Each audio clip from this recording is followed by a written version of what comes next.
हुकूमत तरफा तहरीक इंसाफ के एहतजाज जी इजाज़त ॾियण खां इनकार। वफ़ाक़ी घरू वज़ीर मोहसिन नक़वी जो PTI चेयरमैन बैरिस्टर गोहर सां ॿियो भेरो राब्तो। इस्लामाबाद हाईकोर्ट जे हुकुम खां पोइ जी सूरत हाल ते ॻाल्हियूं। परॾेही मुल्कनि जो वफ़द इस्लामाबाद अची रहियो आहे। बेलारूस जो सदर बि पाकिस्तान जो दौरो कंदो। अदालती हुकुम जा पाबंद आहियूं। जलसनि ऐं जुलूसनि जी इजाज़त न ॾींदासीं।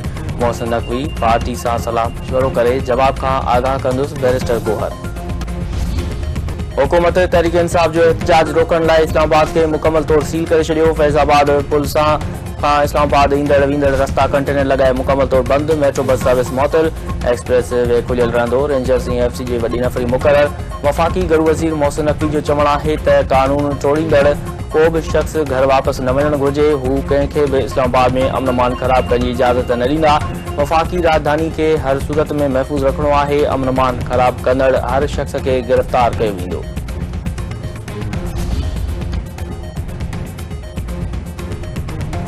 हैदराबाद में सिंध रवादारी एक्शन कमेटी तरफां रवादारी ऐं दरिया बचायो मार्च। जामी चांडिये सिंधु नवाज़ गांगरो अमर सिंधु आलिया बख्शल ऐं ॿियनि जी अॻवानी में अदीबनि शाइरनि दानिशवरनि क़ौम परस्तनि ऐं सिविल सोसाइटी जे अॻवाननि समेत हज़ारे औरतुनि ऐं मर्दनि तरफ़ां मार्चबाद धरणो। अॻवाननि जो चवणु आहे त सिंध जे शऊर खे क़तल करे इंतिहा पसंदी खे हथी ॾिनी पई वञे। सिंधु दरिया मां केनाल कढण सां सिंध सुकी वेंदी। फ़ैसिलो वापसि वरितो वञे। डॉक्टर शाहनवाज़ कुंभ जे क़त्ल जी अदालती जांच कराए मुलविस जवाबदारनि खे गिरफ़्तार करे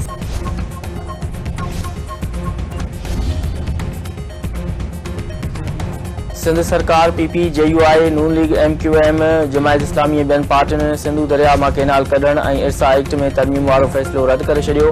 क़ौमी ऐं सूबाई असम्बली में ठहराव पेश करण ऐं एहतजाजी तहरीक हलाइण जो ऐलान। JUI जी ऑल पार्टीज़ कॉन्फ्रेंस में वॾे वज़ीर सैयद मुराद अली शाह समेत मुख़्तलिफ़ पार्टियुनि जे नुमाइंदनि जी शिरकत। GDA SUP ऐं PTI जो बाइकाट। अॻवाननि जो चवणु आहे त सिंधु दरिया ते केनाल ठहण सां सिंध बणिजी वेंदी। सूबे जी पाणी ते धाड़े कंहिं बि सूरत में क़बूल नाहे। वफ़ाक़ी सरकार खे केनाल कढण जो मनसूबो फौरी तौर रद्द करणु घुरिजे।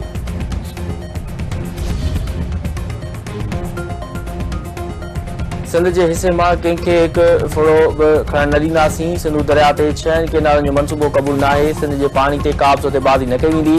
शहीद राणी मोहतरमा बेनज़ीर भुट्टो कालाबाग डैम जी मुखालफ़त कई। मौक़िफ़ तब्दील न थींदो। मुस्लिम लीग नून जे ख़दशनि खे ॻाल्हियुनि ज़रिए ख़तमु कयो वेंदो।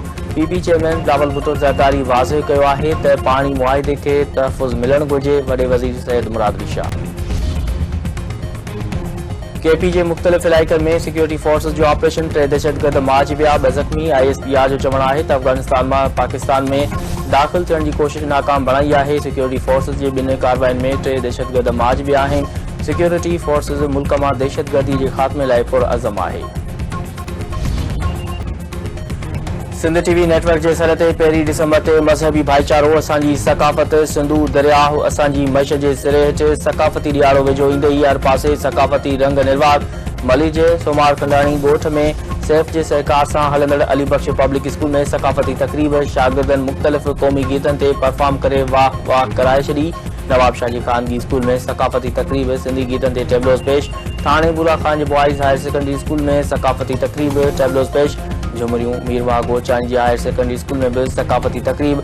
अलामती शादी ऐं गीतनि ते रक़्स। कोट गुलाम जे ॻोठ सैयद जुमन शाह में सकाफ़ती तक़रीब।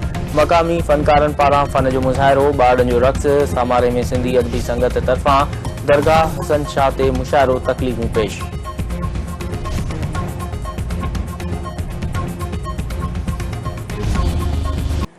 कराची में सिंध जे सकाफ़ती रंगनि सां रचियल सिंध क्राफ्ट फेस्टिवल जारी। फेस्टिवल में सिंधी सकाफ़त खे उजागर करण लाइ सकाफ़ती शयुनि जा लॻायल स्टॉल्स शहरनि जो ध्यान जो मर्कज़ बणियल।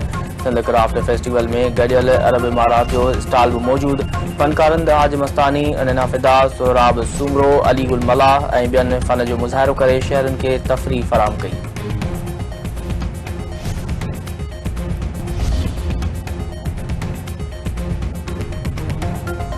खंडकोट में पुराने तकरार तां हिकु ॼणो बेदर्दी सां क़त्ल। B सेक्शन थाणे जी हद में हथियारबंदनि पुनहल मेमदानी खे क़त्ल करे छॾियो।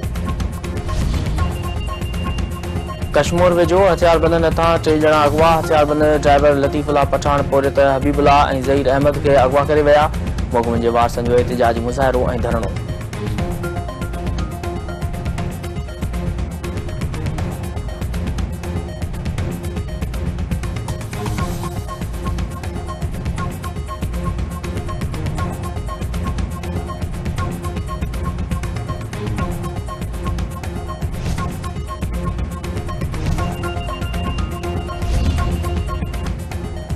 टंगवाणी में अगवा थियल 2 ॼणा बाज़ियाब न थी सघिया। मंज़ूर ऐं असदुल्ला बुगटी जे वारसनि सां धाड़ेलनि जो फ़ोन ते राब्तो। 50 लाख रुपया बुंग तलब। वारसनि जो चवणु आहे त बुंग जी रक़म ॾियण जे क़ाबिल न आहिनि। मुख़बिन खे बाज़ियाब कराए वञे।